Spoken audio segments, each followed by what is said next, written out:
You always have to have a sound effect right there or something. So anyway, as I was saying, dude, I almost wore a My Chemical Romance t-shirt for you. But I didn't want to make you cry, obviously. No, oh man. But yeah, what's Hot Topic the other day was like a buy 3 get 1 free, and they got me. They got me good.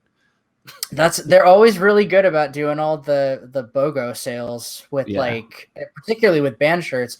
No, I was saying the moment I knew. Oh wait, hold on. Welcome to Robby's World, everyone. This is episode 10. We got my man Jared Stossel. I think that's how you say your last name. I always used to call you the kid from Project 143. So we're officially retiring that.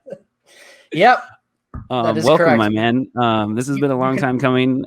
You have all these things going on before, after, middle, during the pandemic. So happy to have you on. And you're my first double-digit episode. Like, I'm trying to catch up to Danny Todd.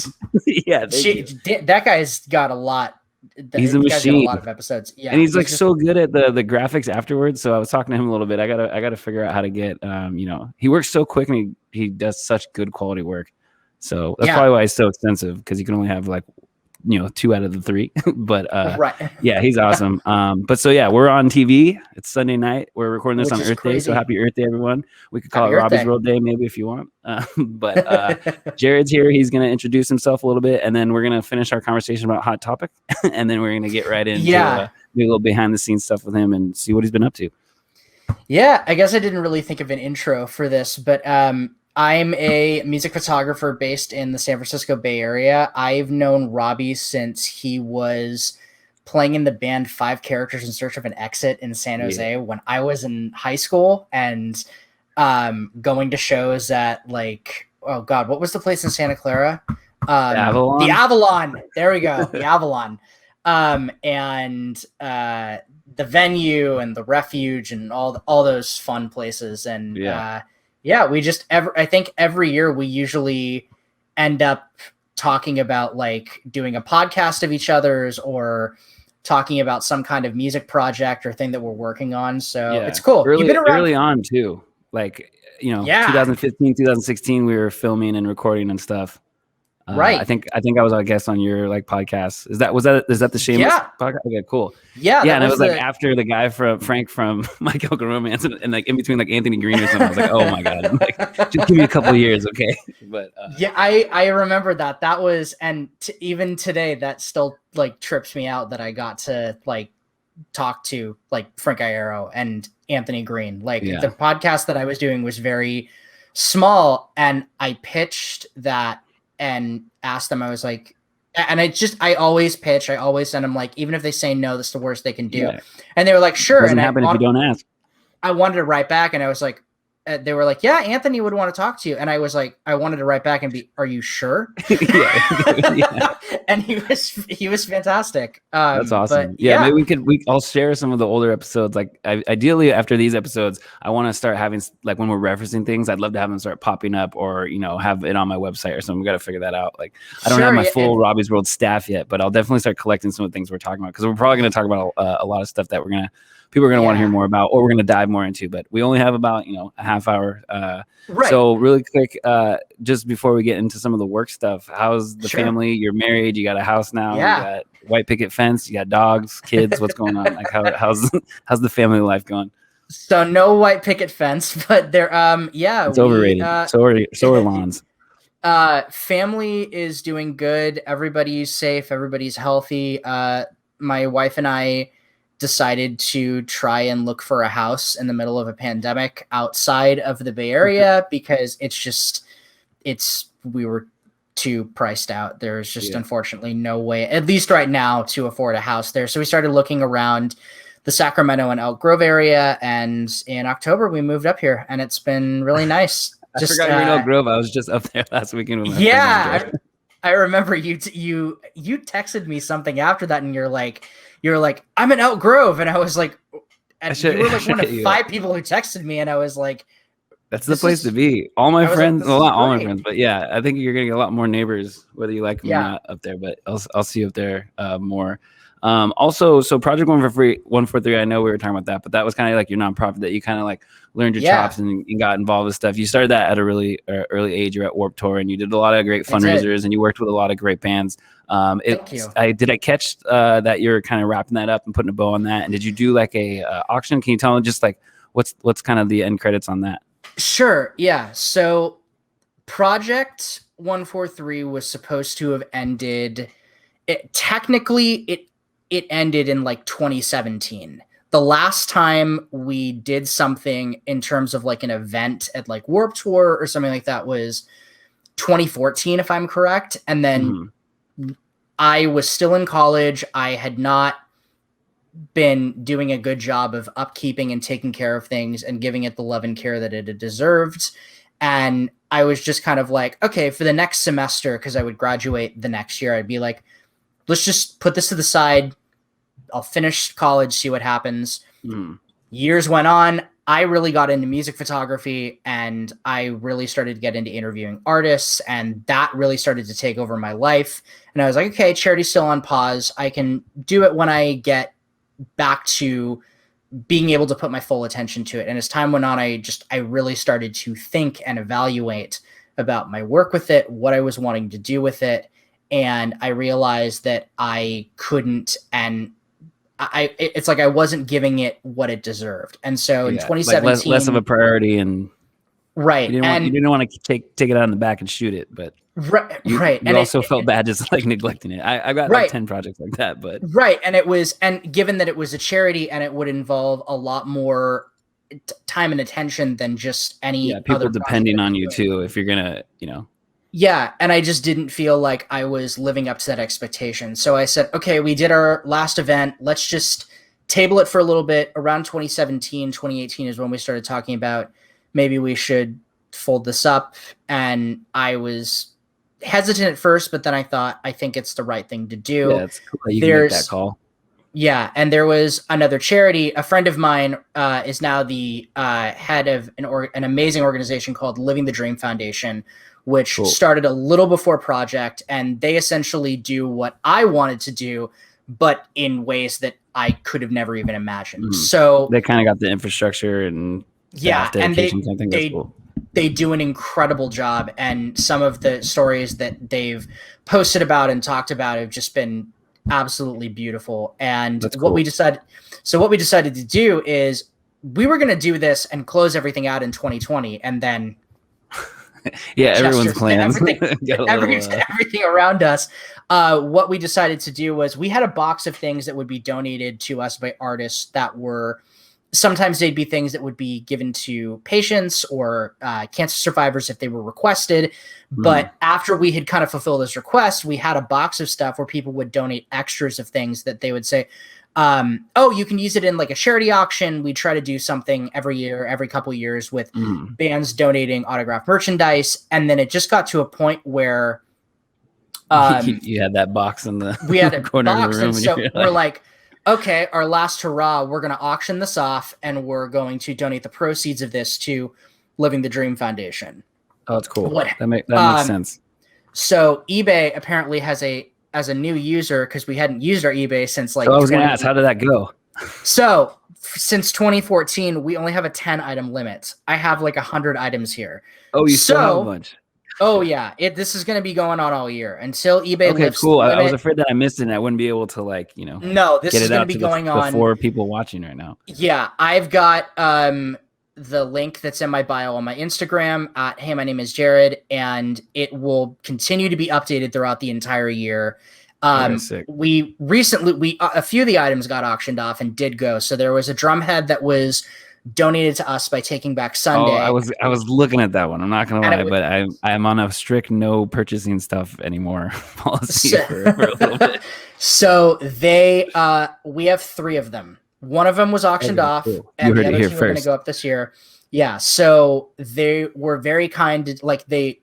Mark took them off of his drum kit and on the Tell All Your Friends 10th anniversary tour and gave them to us for auction, which was really awesome. There's a few other items like that. There's some Falling in Reverse posters that were kindly donated with the original lineup from 2010, which is very rare. It's like perfect time because all that stuff's coming back and kind of cool and nostalgic. So there's some collectible things in here for sure. And all of it, like every single proceed from it is going to go to Living the Dream Foundation. So the goal is to have all this auctioned by the end of the year. There's about 100 different items. I may be exaggerating a little bit. I don't have an exact count, but anywhere between 50 and 100. But that's cool. Yeah, so all that stuff is in my Instagram bio. But that's awesome. I'm glad you were able to clear that up for us. And I'm back on Instagram now, like it's a big deal. But you are. I'm gonna start sharing, you know, like clips and stuff. And I think a lot of the friends who are following me now are from like the 5 character days and, you know, have watched me. So I think it'll be good timing to have you on, and hopefully they got a good update and then they can support that. But what are you doing? Just quick now, what are you doing to kind of like your hashtag adulting paying the bills? You're in PR, or what's the deal with that? Yeah, so my day job, I currently work at a public relations firm in San Francisco. Everybody's working from home. I was in the office for a week.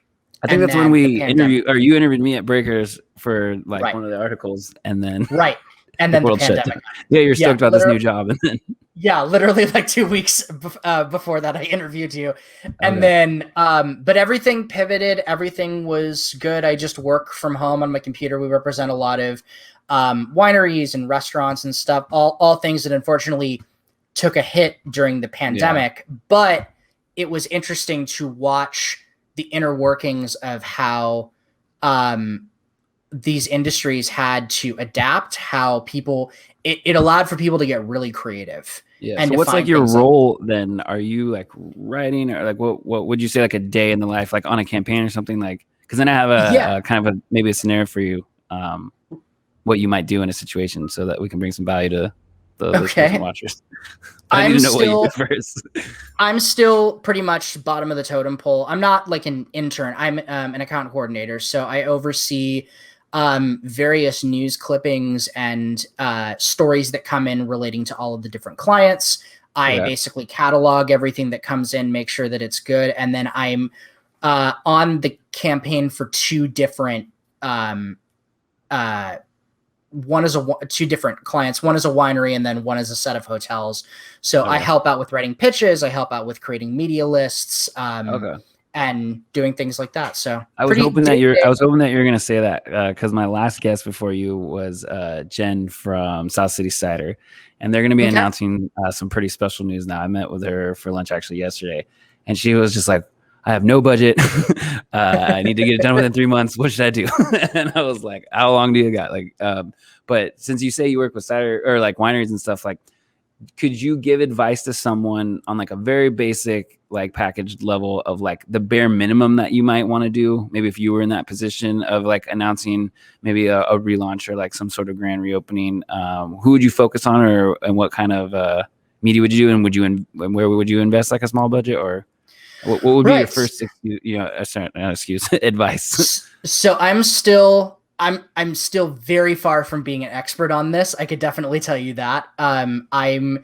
But from what I have been learning, and from my own personal experience doing stuff with bands, working at this company and understanding the inner workings and seeing how campaigns work, you got street smarts, and now you're getting the corporate book smarts. Yeah, so I feel like you can do this one. So I think one of the biggest things I'm seeing, and with no budget, I think one of the best things is that social media is now it's free. It's so much more targeted and segmented towards being able to build things on a budget. I would say definitely she did she's already off to the races with the fact that she's like, okay, 3 months. You want to define it by a certain period of time. So identify your timeline, get your deadlines down. I like that. Exactly. So figure all that out first.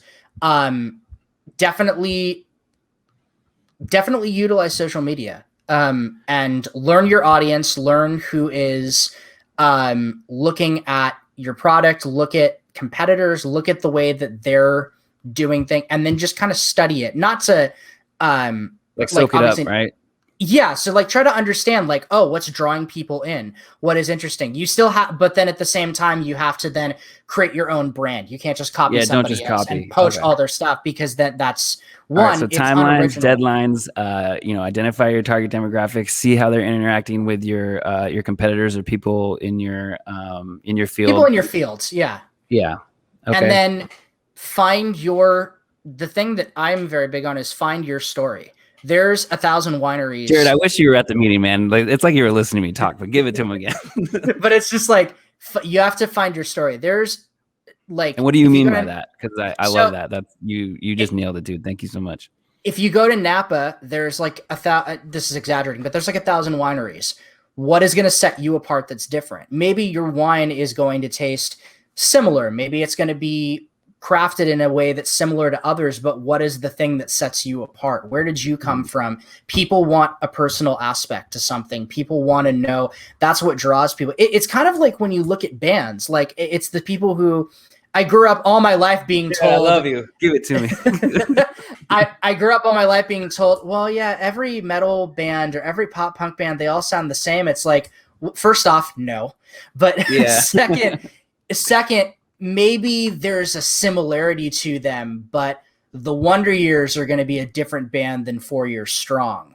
Yeah. So what separated them in your opinion then? Why were their brands both so strong and they have diehard fans in your opinion? Like, so how do people find their story? How do people find what differentiates them from others? I think, well, one, you have to be authentic and you have to be yourself. You can't try to be like, it's so funny to watch bands when they start off because you can go like, they're trying to sound exactly like very, like it's like insecure almost. So they like try to put up a front, but people can sniff it out. I mean, imitation is the sincerest form of flattery, but at the same time, you can tell that a band is starting off and there's something special about them. A perfect example of that would be Bring Me the Horizon. Bring Me the Horizon started off sounding like pretty much every other deathcore, death metal band that was out there. Yeah. Now they have their own sound. I see people like trying to hate on them, but it's like, are they happy? Are they making music? They're doing good. Right. And I think that the last thing that they just put out, Post-Human Survival Horror, I think that was the name of it. That is the perfect summary of everything they've done over the last 7 years. I got to revisit. I haven't listened to them since like 2011 when I worked at Hot Topic and they gave like CDs out on wristbands. But I thought he heard his voice. Didn't Ollie like hurt his voice, so he kind of had to shift? Is that one of the main reasons, or? Oh, I don't know 100%. Or is that a conspiracy theory? Given the way that he was screaming on those few records, yeah, I would think that he blew out his voice a few times. No, because I heard about them like through MySpace. That was a MySpace. Like I was just like, these guys are crazy. So. And what was every band on MySpace doing? They were like, one band came up, so then you had 1,000 a day to remember copies. But then the ones that were just where it was kind of a fad for them, they kind of filtered out and they went away. But then there were ones that had kind of tried to imitate those sounds and those bands. And then they started to, record after record, would slowly accumulate their own sound. Maybe they would start throwing in electronics. Maybe they would take influence from this kind of music and then experiment a little more. They, evolving. I just want to, like everyone always says like, oh, your earlier stuff was better. It's like, dude, stop gatekeeping. Just like enjoy music or go listen to 5 other bands or listen to the old records. Whatever. Like I'm at a point where I think that, there's definitely some bands where I can say, to me, I think they maybe peaked or they were good at this point and that was the last record. But just because I don't love what they're putting out, one, it doesn't mean that it isn't good. Yeah. And two, maybe it just wasn't made for me. I feel like we're just like getting deep into like comment section politics right now. So I definitely feel you on that. Yeah. But you're 100% correct. And just make music, do whatever you want. I think as long as you do it long enough, then people come back around. And then 10 years later, look, everything's popular again. Exactly. Including fashion and everything else. I want to make sure we have enough time to talk about the SF Shameless relaunch. So tell me what's going on with that. That's your baby. And then I also need you to plug your podcast with Andrew, right? Yes, absolutely. Okay. So tell us a little bit about that. So honestly, all I've been doing was I've been running a site since 2013. I was doing it a little bit here and there, 2013, 2014. And then 2015, I just started, I think for like a month straight, I shot a show every day and I reviewed music and started doing band interviews and started doing a podcast. I started to go very full speed with it. Never really slowed down until I think summer of 2019. After is that when you got a girlfriend? No, That's no, believe it. Believe Actually, it or no, not with not, mine either. I feel like I'm doing more because I have her support. So I feel like your wife is in the same boat. Believe it or not, I started to go like even like more full speed ahead in 2016, right when I started dating my wife. Awesome. And okay, so what happened in 2019? Yeah. 2019, I burned out, and I was having breakdowns about things. I was getting we could explore this a lot, but just to sum it up, I was burnt out, and I shot the Vans Warped Tour 25th anniversary in Mountain View, wrote a review. It's a piece of writing I'm actually really proud of compared to some of my other older show reviews. And then I think for like 6 months, I just didn't do anything. I had a couple gigs. Mental health is important, folks. Yeah, I had a couple gigs that were booked that I like. I think there was a show I shot for Pinup that was at the Catalyst, so I went and did that, but that was a few hours work. That wasn't a ton of like me like killing myself to drive all around the Bay Area over and trying over. to plot and plan and do something to that caliber, like Warped Tour, and you want to make sure you do it right, like exactly. So we've been talking for 20 minutes, but people know that you care about the work you put out and you obsess over it, which is good. I try hard, whether that's a good or a bad thing. And are you still a self-proclaimed perfectionist, or have you worked on that a little bit? Yeah, I am. You said you want to get deep. That fits into what I'm about to say. Okay, so basically, I started to reevaluate, and I started to change some of my outlook on things, some of my behavior. I felt like I was really cocky at a certain period of time, and I needed to really tried to humble yourself a little bit.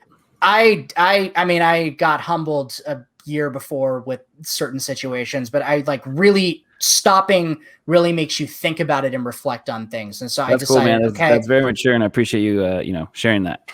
So not many people do. It was an eye-opening experience, but I basically I went and I shot, and I'm like, this is going to be my year. In 2020, I shot Maybe 6 it's not shows. my weekend. Yeah, exactly. And then the your whole life is an all-time low song. As I'm wearing the shirt. But I shot like 5 or 6 shows. I was like, I'm really happy with my work. What the fuck is coronavirus? The world shut down, and I was like, well, okay, that didn't work out. Okay, so now it's the website tab. Now I've really been reflecting on everything, because I'm like, I should probably go through and look at some of these things, some of the work that I did.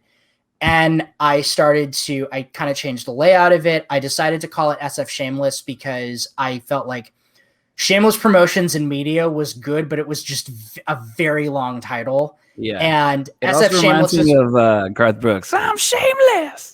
But I don't think that's your there we go. Shameless. I haven't heard that one yet. I grew up on country music, so it's just like Garth Brooks. Shameless is out of my head. I still have never shot or photographed a country show. That's probably a good thing. I'm interested.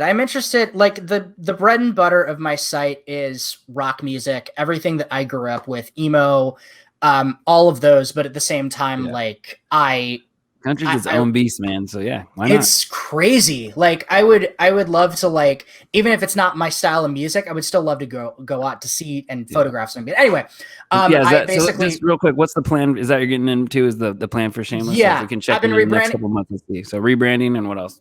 Rebranding my site. I'm getting ready to do show reviews again once things are safe and open back up. Starting to do more writing on albums, interviewing artists again. I'm still undecided on the podcast, and I have an idea, but that's still in the works of how I want to change the format. And then a Shameless podcast, right? Because I think you were doing that, and then you kind of slow that. Okay, so right now it's website, and then phase 2.0 or whatever, 2.5, whatever you call it, might be a podcast for that. And then the biggest thing right now is photos and the photojournalism that I've basically done for the last 10 years. I revamped the photo section of the website. Everything with the exception of a few galleries that were done by really great photographers over the years, like Kyle Simmons and Jamie Schultz, are in there. And I'm now going through and cataloging every photo, which is writing down the name of the band, the date that they played at. It's and this is fun for you? Like, this is what you do for fun, and you're enjoying it and you're happy? Look, I didn't say I was normal. I just said that. No, I'm not judging you. 100% not judging you. I just want to make sure that you're happy and you're not just like doing yeah. this. Oh yeah, like yeah. running the freaking hamster wheel. You know what I mean? No, I enjoy it. I like cataloging and going through things and seeing the history of it. That's seeing awesome. that there are we need photo you, Pacific Historical Society or one of volunteers.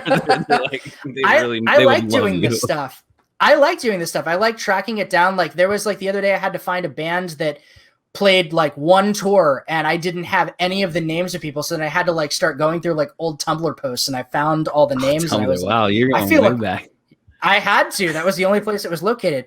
And then the other thing that I'm doing right now is that we're talking about is my friend Andrew Tucker and I are doing a podcast called 1999. Nice. What's up, Andrew? I'm trying to get Andrew to do artwork for me soon. He's so good. Oh, he's so good. Like it's he's like another Danny Todd, just like, oh, I guess it's just unfair how good he is. Like he's really good at it. But we're on a break of getting new episodes together right now and plotting the outlines for it. But we're doing a deep dive of pretty much every film that was released in the year 1999, and which was considered awesome. Like one of the most seminal years of movie making. Where can people find that? History. Everywhere, like Spotify, Apple. Spotify, Apple, wherever you listen to podcasts. It should be on Stitcher now, as far I think so, but Apple, Spotify, wherever you get your shows, just 1999 podcast. Is there a website or an Instagram that people can follow too, or how's that work? It should be at the 1999 podcast. I'm forgetting the name of the website, but if you find it, Jordan's showing off right now, getting it in real time. Look at that! Wow, I'm impressed. Andrew just created the website. Can you like announce right here what the next movie might be that you're going to review? Yeah. So the next movie, we're doing everything. So the next few movies I'll say are The Adventures of Elmo and Grouchland. There was a Sesame Street movie that came out that year. So like even with like a Disney or like a toddler movie or something like that, the shows are very much historical. So if we do a movie that's about like a Sesame Street movie, we'll talk about the history of PBS and how Sesame Street came to be. That's cool. Yeah, I know you're not just talking about like the movie, so that's really exciting. Yeah. I listened like the first episode, but I'll go back and I'll listen. Really quick, I think we're almost out of time, my guy. So really quick, let's just go through the ringer. Your website, remind us what that is, and then any social media handles that you want to plug or people you want to thank. You want to say hi to your wife, your mom, your dad, whatever. My wife's in the other room, but hi, Cassie. When you what up, Cassie? See this, you can follow me. Just follow me on Instagram at Hey, my name is Jared. That's where you have info on the 1999 podcast, SF Shameless, the closing out auction for Project 143, everything, all that good stuff. I just try to keep it up there, and all in one place. And then I want to thank Pacifica TV. We'll throw up their website. And I want to thank you because you've consistently been such a good friend and such a kind person to me all of these years when it's like you use the term gatekeeping, particularly in like that can happen a lot in hardcore and in metalcore. And it's also a perfect time to put my website up. Don't gatekeep that, Jared. Watch Jordan. Boom, here it comes. And we might have successfully ended the show on time. But yeah, thank you, Jared. We're going to hang out a little bit longer after this because I want to catch up with you. But I want you to watch my cool intro. No, this is my outro now. Oh, it looks cool. Jordan Globerson, my man, Martin Anaya. Robbers World PCT. Name another better duo. Go ahead. I'll wait.